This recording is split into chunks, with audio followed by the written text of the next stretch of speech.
15ാമത് SKSSF സംസ്ഥാന SKSF 15ാമത് സർഗലിയം Kannur Taliparamba വെച്ച് നടക്കുകയാണ്. ഈ സമയത്ത് നമ്മളെ കൂടെ കൂടുന്നത് SKSFന്റെ സംസ്ഥാന ഭാരവാഹികളാണ്. ഏറെ അഭിമാനത്തോടുകൂടി സന്തോഷത്തോടു പറയാനുള്ളത്, ഈ കാലഘട്ടത്തിൽ ഒരു വിദ്യാർത്ഥി പ്രസ്ഥാനത്തെ കൊണ്ടുപോകുക എന്ന് പറയുന്നത് ശ്രമകരമായ ഒരു കാര്യമാണ്. പ്രത്യേകിച്ച് വിദ്യാർത്ഥികളെ അല്ലെങ്കിൽ യുവാക്കളെ ഒരു കുടക്കീയിൽ നിർത്തി കൃത്യമായുള്ള അജണ്ടകൾ കൊടുത്ത് കൃത്യമായിട്ടുള്ള രേഖകൾ വരച്ചു കൊടുത്ത് അതിൽ നടത്തിക്കൊണ്ടുപോകാന്ന് പറയുന്നത് വലിയ ഒരു ടാസ്ക് തന്നെയാണ്. ഈ സമയത്തും നമ്മുടെ കീഴിലുള്ള അണികളെ വളരെ കൃത്യമായിട്ട് ഡയറക്ഷൻ നൽകി കൊണ്ടുപോകുന്ന ഒരു സംഘം നേതാക്കളാണ് നമ്മളെ കൂടെ കൂടിയിട്ടുള്ളത്. പ്രിയപ്പെട്ട OP അഷ്റഫ് സാഹിബ്, ബഷീർ അസദി ഉസ്താദ്, അയ്യൂബ് മാസ്റ്റർ മുട്ടിൽ, ഈ 3 പേരുമാണ് ഇന്ന് നമ്മളെ കൂടെ കൂടിയിട്ടുള്ളത്. ആദ്യമായിട്ട് SKSFന്റെ സംസ്ഥാന ജനറൽ സെക്രട്ടറി OP അഷ്റഫ് സാഹിബിനോടാണ്. സംഘടനയുടെ ജനറൽ സെക്രട്ടറി പദത്തിൽ ഇരിക്കുന്ന സമയത്ത് ഒരു 30 വർഷക്കാലം സംഘടന കടന്നു വന്നിട്ടുണ്ട്. ഈ സമയത്ത് എന്താണ് തോന്നുന്നത്? സംഘടനയുടെ വളർച്ചയെക്കുറിച്ച് എന്താണ് തോന്നുന്നത്? വലിയ ആത്മനിർവൃതിയിലാണ് നമ്മളുള്ളത്. കാരണം SKSSF കേരളത്തിലെ മറ്റു വിദ്യാർത്ഥി യുവജന പ്രസ്ഥാനങ്ങൾക്ക് മാതൃക തീർത്ത് ഒട്ടേറെ പദ്ധതികൾ, പ്രവർത്തനങ്ങൾ കാഴ്ചവെക്കുന്നു എന്നതാണ് അത്. വിദ്യാഭ്യാസ രംഗത്ത് നമുക്ക് പരിശോധിച്ചാൽ കൃത്യമായിട്ട് കാണാൻ കഴിയും, SKSSF മറ്റു സംഘടനകൾക്ക് മുന്നിൽ നിന്ന് പ്രവർത്തിച്ചു എന്നത്. വിദ്യാർത്ഥികൾക്ക് ഗൈഡൻസ് ക്ലാസ്സുകളും SSLCയുടെ മോട്ടിവേഷനും അതുപോലെ തന്നെ മാതൃകാ പരീക്ഷകളും ഒക്കെ നടത്തി അവരെ ആ തരത്തിൽ കൊണ്ടുപോവുകയും ഗൈഡൻസ് ക്ലാസ്സുകൾ കൊടുക്കുകയും ഒക്കെ ചെയ്തുകൊണ്ട് പോകുന്ന ഒരു കാലത്ത് അതിൽ നിന്ന് വ്യത്യസ്തമായി സിവിൽ സർവീസ് രംഗത്തേക്ക് നമ്മുടെ മുസ്ലിം വിദ്യാർത്ഥികൾക്ക് പ്രചോദനം നൽകാനും അവരെ കൈപ്പിടിച്ചു കൊണ്ടുവരാനും അവർക്ക് ആ തരത്തിലുള്ള ചിന്തകൾ സമർപ്പിക്കാനും സാധിച്ചത് SKSSFനാണ്. 2 IASകാരെ വർഷങ്ങൾക്ക് മുമ്പ് കേരളത്തിന് സമ്മാനിച്ചു. അതിലൂടെ മറ്റു സംഘടനകൾ ആ പ്രവർത്തനം ഏറ്റെടുക്കുകയും ഇന്ന് സിവിൽ സർവീസ് കോച്ചിങ് രംഗത്ത് പലരും മുന്നിൽ നിൽക്കുകയും ചെയ്യുന്നു എന്നത് സംഘടന കാണിച്ചിട്ടുള്ള മാതൃകാപരമായിട്ടുള്ള ഒരു പ്രവർത്തനമാണ്. അതുപോലെ തന്നെ നമുക്ക് പരിശോധിച്ചാൽ കാണാൻ കഴിയും, സന്നദ്ധ സേവന മേഖലയിൽ കേരളത്തിലെ വിദ്യാർത്ഥി യുവജന സാംസ്കാരിക സംഘടനകൾക്ക് മാതൃക കാണിച്ചാണ് SKSF വികായ എന്ന് പറയുന്ന ഒരു പറ്റം സന്നദ്ധ സേവകരെ സമർപ്പിക്കുന്നത്. സംഘടനയുടെ 25ാം വാർഷിക മഹാസമ്മേളനത്തിൽ കേരളത്തിൻ്റെ മുഖ്യമന്ത്രിയായിരുന്ന ശ്രീമാൻ ഉമ്മൻചാണ്ടി സാറാണ് ആ 25,000-ഓളം വരുന്ന വളണ്ടിയർമാരെ അല്ലെങ്കിൽ സന്നദ്ധ സേവകരെ സമർപ്പിക്കുന്നത്. സമർപ്പണ ഘട്ടത്തിൽ പലരും വിചാരിച്ചിരുന്നത് സമ്മേളനങ്ങൾ നയിക്കാനും ഇതുപോലെയുള്ള സർഗലയങ്ങളിൽ അവിടുത്തെ വളണ്ടിയർ സേവനം നിർവഹിക്കാനുമാണ് ഇവരെ സമർപ്പിക്കുന്നത് എന്നായിരുന്നു. പക്ഷേ കേരളം കണ്ടിട്ടില്ലാത്ത ഏറ്റവും വലിയ പ്രളയം കടന്നു വന്ന സമയത്ത് ആ വികായയുടെ സന്നദ്ധ സേവന പ്രവർത്തകരാണ് കേരളത്തിലെ ദുരിതാശ്വാസ പ്രവർത്തനങ്ങൾക്ക് മുന്നിൽ നിന്നത് എന്നത് നമുക്ക് വലിയ ആത്മനിർവൃതി നൽകുന്ന, സന്തോഷം നൽകുന്ന ഒരു കാര്യമാണ്. OP അഷ്റഫ് സാഹിബ് പറഞ്ഞതുപോലെ സംഘടന കേരളത്തിൽ നോക്കിക്കഴിഞ്ഞാൽ A to Z ഇംഗ്ലീഷ് അക്ഷരമാലയിലെ അക്ഷരങ്ങൾ തിരിച്ചു മറിച്ചു വിട്ടാൽ എത്രത്തോളം സംഘടന കിട്ടോ അതിനേക്കാൾ കൂടുതൽ സംഘടന പ്രവർത്തിക്കുന്ന നാടാണ് കേരളം എന്ന് പറയുന്നത്. ഇതിൽ നിന്ന് SKSFനെ വ്യത്യസ്തമാക്കുന്നത് എന്ന് പറയുന്നത് OP സാഹിബ് പറഞ്ഞ പോലെ ഒരാൾ സംഘടനയിലേക്ക് കടന്നു വന്നാൽ അദ്ദേഹത്തിന്റെ ടേസ്റ്റും അദ്ദേഹത്തിന്റെ അഭിരുചിയൊക്കെ അനുസരിച്ച് പ്രവർത്തിക്കാനുള്ള വിവിധ സബ്വിങ്ങുകളുണ്ട്. അയ്യൂബ് മാഷാണ് ഇതിനുള്ള ഉത്തരം പറയേണ്ടത്. എങ്ങനെയാണ് വളരെ സിസ്റ്റമാറ്റിക് ആയിട്ട് ഈ സംഘടനാ സംവിധാനത്തെ കൊണ്ടുപോകുന്നത്? നമ്മുടെ സംഘടന എന്നത് ശരിക്കും ഏകദേശം 4000-ഓളം യൂണിറ്റുകളും അതുപോലെ തന്നെ 190 വരുന്ന മേഖലകൾ, അതുപോലെ ഒരു 600-700-ഓളം വരുന്ന ക്ലസ്റ്ററുകൾ, 21 ജില്ലകൾ, അതുപോലെ സ്റ്റേറ്റ്, ഇങ്ങനെ ഒരു സിസ്റ്റമാണ് നമുക്കുള്ളത്. അതുപോലെ തന്നെ കേരളം, തമിഴ്നാട്, കർണാടക, ലക്ഷദ്വീപ്, അങ്ങനെ പുറത്തുള്ള സ്ഥലങ്ങളൊക്കെ നമ്മുടെ സംഘടനയുണ്ട്. 18ഓളം വിങ്ങുകളുണ്ട്. അപ്പം പുതിയ കാലഘട്ടത്തിൽ ഏത് പ്രവർത്തകർക്കും അല്ലെങ്കിൽ യൂത്തിന് ഇഷ്ടം പുതുമയുള്ളതാണ് ഇഷ്ടം. അത് പുതുമയുള്ളതിനാണ് എല്ലാവരും ആകർഷിക്കുക. അപ്പം നമ്മുടെ സംഘടനാ രംഗത്ത് ഈ പുതുമ കൊണ്ടുവരുമ്പോൾ ക്രിയേറ്റീവായിട്ടുള്ള പുതിയ ചിന്തകളെ കൊണ്ടുവരുന്ന സമയത്ത് അത് സ്വീകരിക്കാൻ ആളുകളുണ്ടാവും. ഈ സിസ്റ്റം കേഡർ സ്വഭാവം എന്നൊക്കെ പറയുന്നത് അങ്ങനെയാണ്, അതിലിഷ്ടപ്പെടും ആളുകൾ. അപ്പോൾ ആ രൂപത്തിലേക്ക് സംഘടനയെ നമ്മൾ കൊണ്ടുവന്നില്ലെങ്കിൽ പുതിയ തലമുറയിലെ കുട്ടികൾക്കൊന്നും അല്ലെങ്കിൽ യുവത്വത്തിനൊന്നും ആവശ്യം ഉണ്ടാവില്ല. അപ്പോൾ അവരുടെ മുന്നിലേക്ക് പുതിയ കാഴ്ചപ്പാടുകളെയും പുതിയ ചിന്തകളെയും പുതിയ ക്രിയേറ്റീവ് വർക്കുകളെയും നമ്മൾ മുന്നിലേക്ക് വെച്ച് കഴിഞ്ഞാൽ ആകർഷിക്കും. ആ രൂപത്തിലേക്ക് നമുക്ക് സംഘടനയെ നമുക്ക് എന്താക്കാൻ പറ്റും, മാറ്റിയെടുക്കാം. അതുപോലെ തന്നെ ഈ വിങ്ങുകൾ എന്ന് പറയുന്നത് ഇപ്പോൾ ഒരു ആദ്യമൊക്കെ ആയിരുന്നെങ്കിൽ സ്റ്റേറ്റ് കമ്മിറ്റി തന്നെയാണ് ഇത് മൊത്തം ചെയ്യേണ്ടിയിരുന്നത്. അവിടെ നിന്നുകൊണ്ട് കുറേ വിങ്ങുകൾ വരുമ്പോൾ കുറേ ലീഡേഴ്സിനെ നമുക്ക് ഉൾപ്പെടുത്താൻ പറ്റും. ആ ലീഡേഴ്സിനൊക്കെ വർക്കും ഉണ്ടാവും. അപ്പോൾ എന്താ, ഓരോരുത്തരുടെയും അഭിരുചി അനുസരിച്ചിട്ടാണ് ഈ വിങ്ങുകളൊക്കെ പ്രവർത്തിക്കുന്നത്. അപ്പോൾ അവർക്കൊരു പ്ലാറ്റ്ഫോം ഉണ്ട്. സംബന്ധിച്ചിടത്തോളം കേവലം ഒരു സംഘടനാ പ്രവർത്തനത്തിന് ഉപരി ഒരു ആത്മീയമായിട്ടുള്ള ഒരു അച്ചടക്കം, സമസ്ത എന്ന് പറയുന്ന ഒരു വലിയ പ്രസ്ഥാനത്തിന്റെ കീഴിൽ നമ്മൾക്ക് സമസ്ത തന്നെ നോക്കുന്ന സമയത്ത് സമസ്തക്ക് ഒരുപാട് ഉപഘടകങ്ങളുണ്ട്. അതിൽ സമസ്തയുടെ നെടുന്തൂൺ അല്ലെങ്കിൽ സമസ്തയുടെ മെയിൻ പോഷകഘടകം എന്നൊക്കെ പറയാൻ പറ്റുന്ന രീതിയിൽ SKSF മാറിയിട്ടുണ്ട്. എന്തുകൊണ്ടാണ് SKSF ഇത്രമാത്രം സമസ്തക്ക് ബലം നൽകാൻ പറ്റുന്നത്? ബഷീർ ഉസ്താദിനോടെ. സമസ്തയുടെ ഊന്നുവടിയായി അല്ലെങ്കിൽ നട്ടെല്ലായി അറിയപ്പെടുന്ന സമസ്തയുടെ പരമപ്രധാനമായ ഒരു പോഷക ഘടകമാണ് SKSF. സമസ്തയുടെ എല്ലാ കാര്യങ്ങളിലും SKSF രൂപം കൊണ്ടത് തന്നെ സമസ്തയുടെ ആശയാദർശങ്ങൾ സമൂഹത്തിൽ പറഞ്ഞു കൊടുക്കുകയും അത് ജനങ്ങളെ തെരഞ്ഞെടുപ്പെടുത്തുകയും സമസ്തക്ക് പ്രതിരോധം സൃഷ്ടിക്കുകയും ചെയ്യുക എന്നുള്ളതാണ്. നമ്മൾ ഈ വർത്തമാനകാല സാഹചര്യം നോക്കുമ്പോൾ ഒരുപാട് വെല്ലുവിളികൾ, അത് ആന്തരിക തലത്തിലും ബാഹ്യതലത്തിലും, ഇത് രണ്ടു മേഖലയിലും നേരിട്ട് കൊണ്ടിരിക്കുമ്പോൾ സമസ്തക്കൊരു കാവൽ പടർ എന്നുള്ള നിലയിലാണ് SKSFിൻ്റെ എല്ലാ പ്രവർത്തനങ്ങളും വന്നുകൊണ്ടിരിക്കുന്നത്. അതിൻ്റെ പ്രധാനപ്പെട്ട ഒരു കാരണം കുറേ പ്രകടനപരതകൾക്കപ്പുറം, കുറേ കാട്ടിക്കൂട്ടലുകൾ, ഒച്ചപ്പാടുകൾ എന്നതിനപ്പുറം കൃത്യമായ അജണ്ട സെറ്റ് ചെയ്തുകൊണ്ട് ഇന്ന കാര്യങ്ങളാണ് ഓരോ മാസവും ശാഖാതലത്തിലും ക്ലസ്റ്റർ മേഖലാ ജില്ലാതലത്തിലും ചെയ്യേണ്ടത് എന്ന് നേരത്തെ വർക്ക് കൊടുത്ത് കലണ്ടർ ബേസ്ഡായി പ്രോഗ്രാമുകൾ നടത്തി അത് ഇവാലുവേറ്റ് ചെയ്ത് അത് മാർക്ക് കൊടുത്ത് ശാഖാ പ്രവർത്തകർക്കും മറ്റുള്ളവർക്കും കൃത്യമായി കാണാൻ പറ്റുന്ന രീതിയിലാണ് SKSFിൻ്റെ പ്രവർത്തന പദ്ധതികൾ ഉള്ളത്. അതുകൊണ്ട് തന്നെ നമുക്ക് ഏത് സന്ദർഭത്തിലായാലും വരുന്ന പ്രശ്നങ്ങളെ കണ്ടറിഞ്ഞ് സമസ്തയോടൊപ്പം ചേർന്ന് നിന്നുകൊണ്ട് കാര്യങ്ങൾ ചെയ്യാൻ കഴിയുന്നുണ്ട്. സാധാരണയായി പറയാറുള്ളത് പോലെ സംഘടനകളെ രണ്ടായിട്ട് വേർതിരിക്കുന്നുണ്ട്.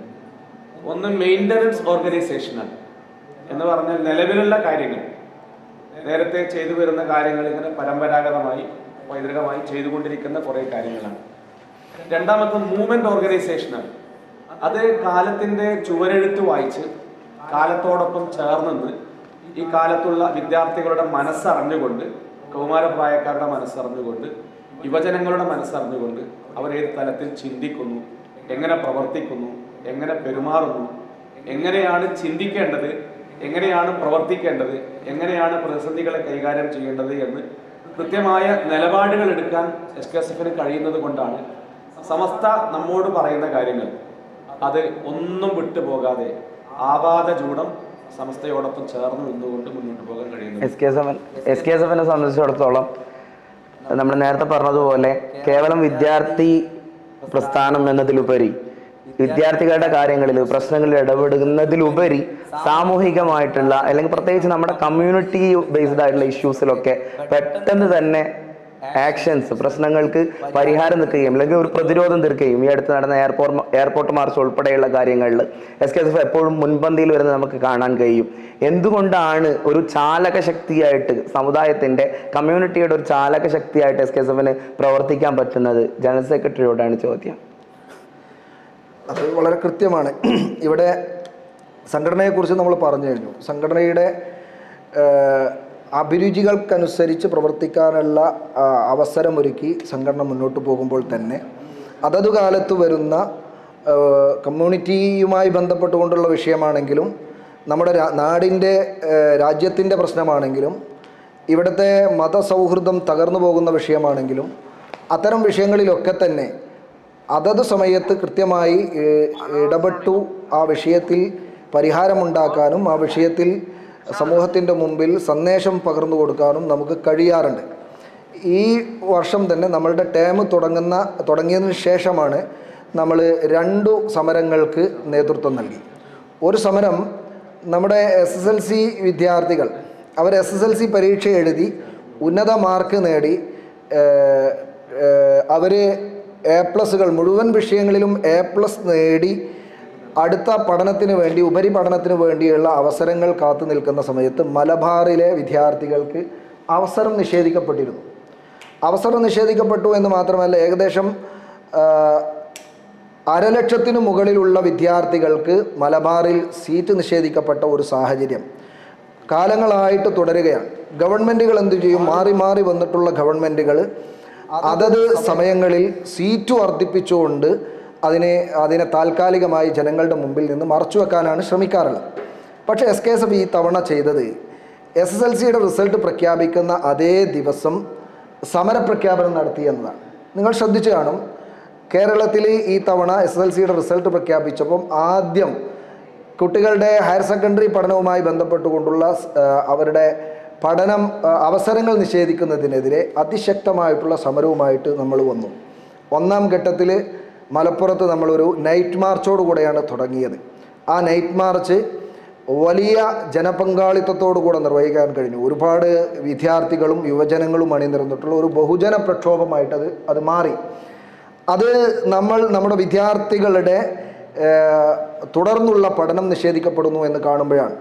എന്നതുപോലെ തന്നെ നമ്മുടെ രാജ്യത്ത് തന്നെ സ്പർദ്ധയുണ്ടാക്കി വെറുപ്പിൻ്റെ രാഷ്ട്രീയം നടത്താൻ വേണ്ടി ചില ആളുകൾ വന്നപ്പോഴാണ് നമ്മൾ ഈ എയർപോർട്ടിലേക്ക് കഴിഞ്ഞ ഏതാനും ആഴ്ചകൾക്ക് മുമ്പ് നമ്മളൊരു മാർച്ച് നടത്തിയിട്ടുള്ളത്.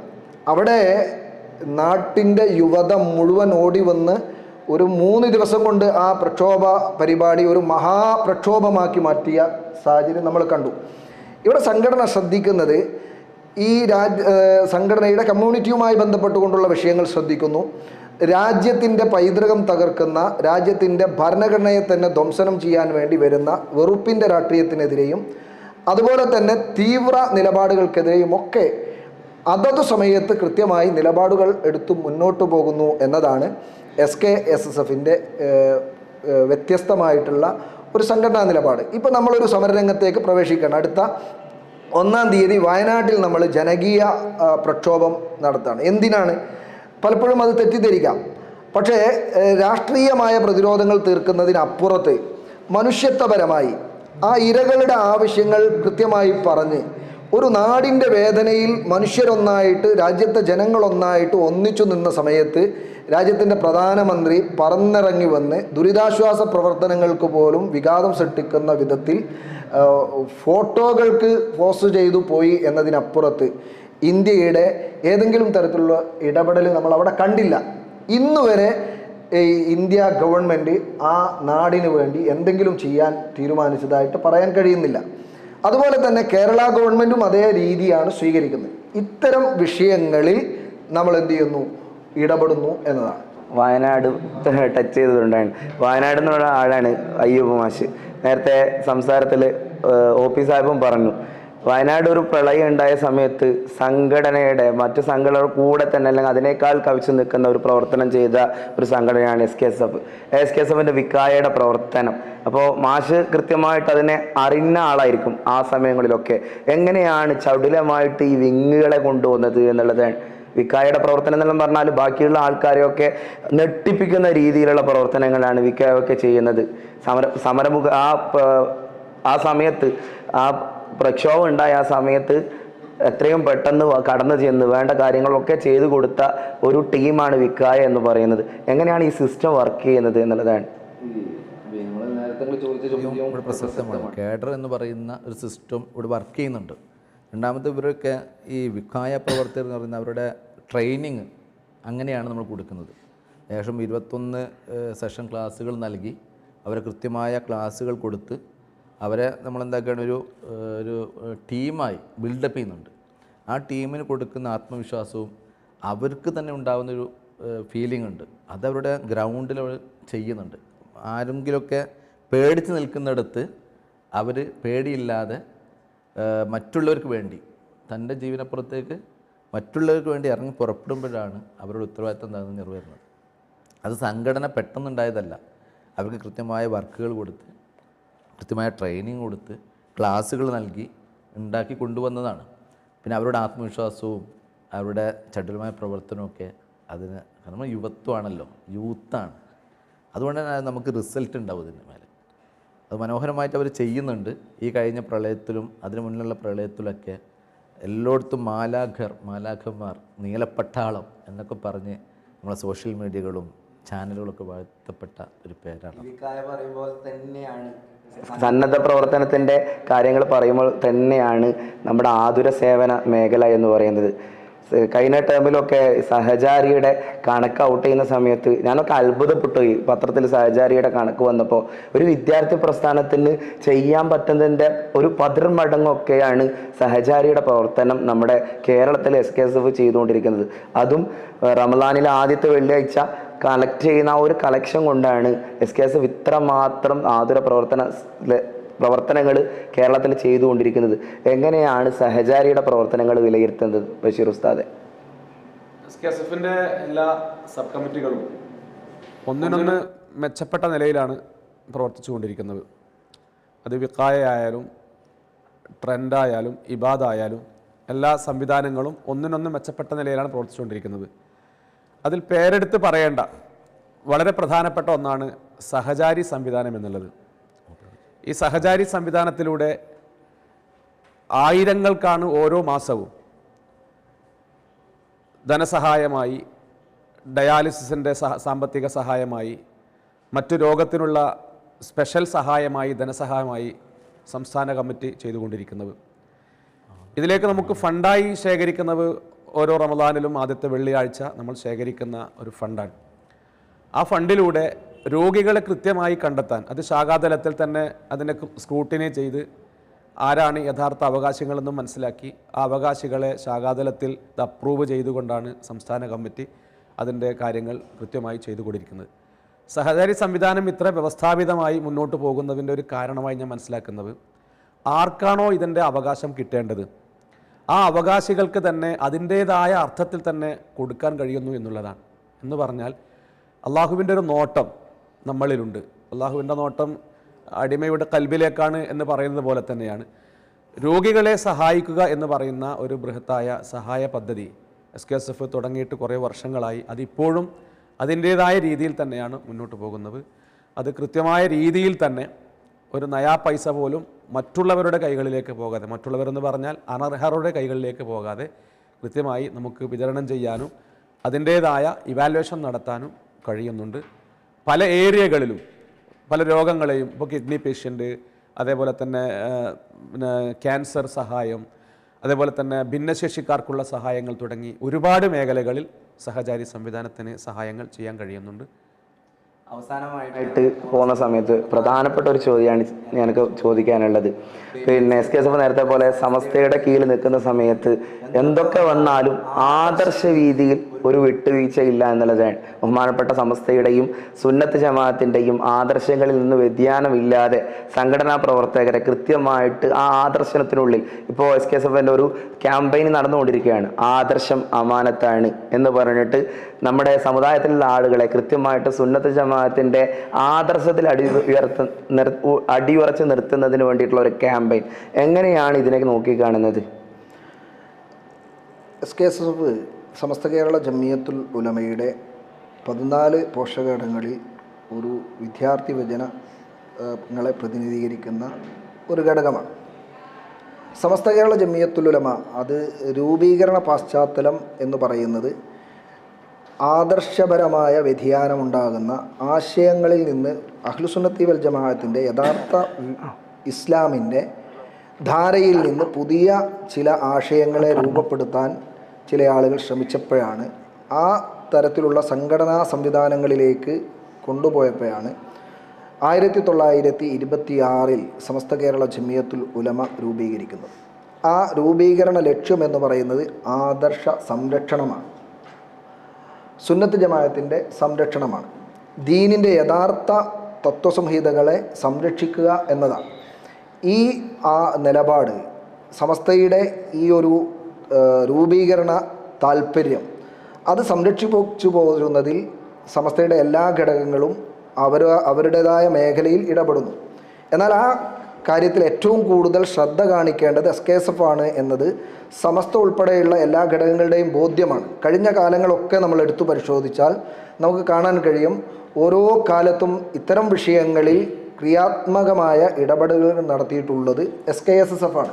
അതേതു കാലത്തെടുത്ത് പരിശോധിച്ച് നോക്കിയാൽ ജീർണതയ്ക്കെതിരെ ജിഹാദ് എന്ന ക്യാമ്പയിൻ നടത്തിയിട്ടുണ്ട് SKSF. അതുപോലെ തന്നെ ഒട്ടേറെ ക്യാമ്പയിനുകൾ. ഇപ്പോൾ നമ്മൾ നടത്തിക്കൊണ്ടിരിക്കുന്ന ആദർശം അമാനത്താണ് എന്ന ക്യാമ്പയിൻ അതൊരു സുപ്രഭാതത്തിൽ മുളച്ചു പൊന്തിയതോ പെട്ടെന്നുണ്ടാക്കിയെടുത്തതോ അല്ല, മറിച്ച് വളരെ ഗഹനമായ ചർച്ചകൾക്കൊടുവിൽ വളരെ കൃത്യമായിട്ടുള്ള പ്ലാനിങ്ങുകളോടുകൂടെ ഉണ്ടാക്കിയെടുത്തിട്ടുള്ളതാണ്. ക്യാമ്പസിനകത്ത് ത്വലബ വിദ്യാർത്ഥികൾക്കിടയിൽ അതുപോലെ തന്നെ ബഹുജനങ്ങൾക്കിടയിൽ വ്യത്യസ്ത തലങ്ങളിലാണ് ആദർശ വിഷയങ്ങളിൽ വ്യതിയാനങ്ങൾ സംഭവിച്ചുകൊണ്ടിരിക്കുന്നത്. അത്തരം ആളുകളെ യഥാർത്ഥ ആശയത്തിലേക്ക് തിരിച്ചു കൊണ്ടുവരികയും അത് ബോധ്യപ്പെടുത്തുകയും ചെയ്യുക എന്നത് സംഘടനാപരമായി നമ്മുടെ ദൗത്യമാണ് എന്ന് വിശ്വസിക്കുന്നവരാണ് SKSF. നമ്മളത് നിർവഹിക്കാൻ ഇപ്പോൾ SKSF ആദർശം അമാനത്താണ് എന്ന ക്യാമ്പയിൻ്റെ അകത്ത് ബിദഈ ചിന്തകൾക്കെതിരായിട്ട് കൃത്യമായ നിലപാടുകൾ നമ്മൾ സ്വീകരിക്കുന്നു. അത് വഹാബിസമാണെങ്കിലും മൗദൂദിസമാണെങ്കിലും അതുപോലെ തന്നെ ത്വരീക്കത്തുകൾ പോലെയുള്ളതാണെങ്കിലും അതുപോലെ തന്നെ പുതിയ ചിന്താധാരകൾ മുളച്ചു പൊന്തുന്നിടത്ത് ഏതൊക്കെ ഘട്ടങ്ങളിലുണ്ടോ അത്തരം ഘട്ടങ്ങളിലൊക്കെ തന്നെ ആ ചിന്തകളെ അടിവേരോടുകൂടെ അറുത്തുമാറ്റാൻ SKSF ശ്രമിച്ചിട്ടുണ്ട്. NDF കടന്നു വന്നപ്പോൾ ആദ്യമായിട്ട് പ്രതിരോധിച്ചത് SKSF ആണ്. തീവ്രമായ നിലപാടുകൾ ഇസ്ലാമിന് അന്യമാണ് എന്ന് പറയാൻ അന്ന് നമുക്ക് കഴിഞ്ഞു. ഇപ്പോൾ തന്നെ ചില ആളുകൾ യഥാർത്ഥമായ അഹ്ലുസുന്നത്തി വൽ ജമാഅത്തിൻ്റെ വേഷഭൂഷാദികൾ കാണിച്ചുകൊണ്ട് തന്നെ ചില നിലപാടുകളിൽ നിന്ന് റൂട്ട് മാറി സഞ്ചരിക്കുന്നുവോ എന്ന തോന്നലുകൾ ഉണ്ടാകുമ്പോൾ ആ തോന്നലുകൾക്ക് അവസരം നൽകാതെ അത്തരം ആളുകൾക്ക് അതിലേക്ക് പോകാതിരിക്കാൻ വേണ്ടിയിട്ടുള്ള പ്രബോധനം അത് നിർവഹിക്കുകയാണ് SKSF നിർവഹിക്കുന്നത്. ഇൻഷാ അല്ലാഹ് ഈ ക്യാമ്പയിൻ അവസാനിക്കുമ്പോൾ അത് നിങ്ങൾക്ക് ബോധ്യമാകും. നമ്മൾ ക്യാമ്പസിനകത്ത് നടത്തുന്നത് ഈ യുക്തിവാദ നവ ലിബറൽ ചിന്തകൾക്കെതിരെയുള്ള ടോക്കുകളാണ്, അത്തരത്തിലുള്ള ക്യാമ്പയിനുകളാണ് നമ്മൾ അവിടെ നടത്തുന്നത്. അതോടൊപ്പം തന്നെ സുന്നത്ത് ജമാഅത്തിൻ്റെ യഥാർത്ഥ മുഖങ്ങൾ അവർക്ക് പറഞ്ഞു കൊടുക്കുന്നു. ഈ ക്യാമ്പയിൻ ഇൻഷാ അല്ലാഹ് ഫെബ്രുവരി അവസാനത്തോടുകൂടെ വലിയ മഹാസമ്മേളനത്തോടുകൂടെ സമാപിക്കണമെന്നാണ് സംസ്ഥാന കമ്മിറ്റി തീരുമാനിച്ചിട്ടുള്ളത്. അതങ്ങനെ തന്നെ നടക്കും. ബഹുമാനപ്പെട്ട സമസ്ത കേരള ജമിയത്തുൽ ഉലമ അതിൻ്റെ നേതൃത്വം അവരുടെ താല്പര്യത്തിനനുസരിച്ച് തന്നെയാണ് SKSF മുന്നോട്ട് പോകുന്നത്. അതിൻ്റെ കൂടെ പ്രിയപ്പെട്ട പ്രവർത്തകരുണ്ടാകണം. അതിശക്തമായിട്ടുള്ള മുന്നേറ്റങ്ങൾക്ക് നേതൃപരമായ പങ്ക് നിർവഹിക്കാൻ ഓരോരുത്തരും അവരവരുടെ യൂണിറ്റ് മുതലുള്ള ഘടകങ്ങളിൽ സജീവമായ പ്രവർത്തനങ്ങൾ നടത്തണമെന്ന് ഈ സമയത്ത് അഭ്യർത്ഥിക്കുകയാണ്. ആദർശവീതിയിൽ കോംപ്രമൈസ് ഇല്ലാതെ മത സാമൂഹിക വിദ്യാഭ്യാസ നവോത്ഥാന മേഖലയിൽ വിപ്ലവകരമായിട്ടുള്ള പ്രവർത്തനങ്ങൾ നടത്താൻ SKSFന് ഇനിയും സാധിക്കട്ടെ എന്ന് ആശംസിച്ചുകൊണ്ട് ഈ സെഷൻ ഇവിടെ സമാപിക്കുകയാണ്. പങ്കെടുത്ത നേതാക്കൾക്ക് ഒരുപാട് നന്ദി. Thank you.